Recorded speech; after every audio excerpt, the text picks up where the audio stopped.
America doesn't just elect presidents, it creates legends, and it creates villains.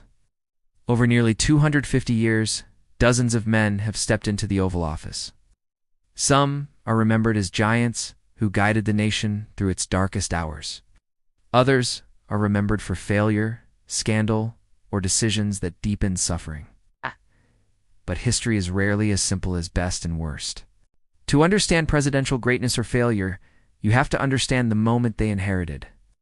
It is March 1861. The United States is falling apart. 7 southern states have already seceded from the Union. Militias are forming. Newspapers predict civil war. Families argue at dinner tables about loyalty and survival. The experiment in democracy appears to be collapsing. And stepping into this storm is a relatively unknown lawyer from Illinois. Abraham Lincoln is not polished. He is not wealthy. He does not look presidential in the traditional sense. Speaks plainly, he jokes awkwardly. He has lost more elections than he has won. But he understands something critical. The presidency is not about comfort. It is about responsibility. Just weeks after he takes office, Confederate forces fire on Fort Sumter. The Civil War begins. For 4 long years, America tears itself apart. More than 600,000 Americans will die. Entire towns vanish. Fields become graveyards. Brothers fight brothers. Lincoln faces impossible decisions. He expands executive power. He suspends habeas corpus.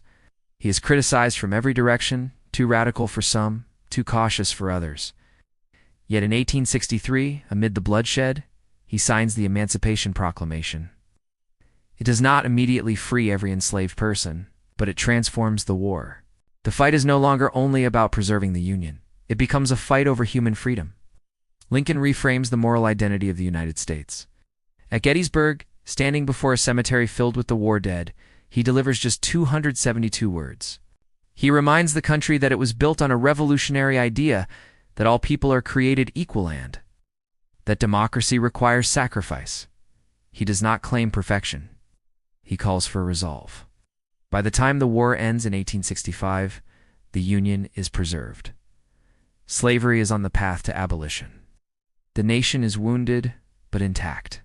5 days later, Lincoln is assassinated.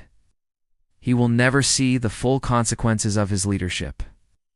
But history remembers him as the president who held the country together when it was splitting in two, not because he was flawless, but because in the moment of greatest danger, he chose unity over division and moral clarity over political safety. Now, fast forward nearly 70 years, to 1929, the stock market crashes, banks fail, businesses collapse, unemployment skyrockets, families lose homes, savings, and hope almost overnight. And sitting in the White House is a man who once symbolized American success. Herbert Hoover is not unintelligent. He's not lazy. In fact, before becoming president, he was known as a humanitarian who helped feed millions in Europe during World War I, but the presidency tests leaders differently. When the Great Depression begins, Hoover believes deeply in limited government. He trusts that markets will correct themselves. He fears that too much federal intervention will weaken American independence and character. So he moves cautiously, too cautiously. As unemployment climbs past 20%, Americans grow desperate. Breadlines stretch for blocks. Shantytowns mockingly called Hoovervilles appear across the country. Farmers lose land. Veterans march on Washington demanding early bonuses and are forcibly removed.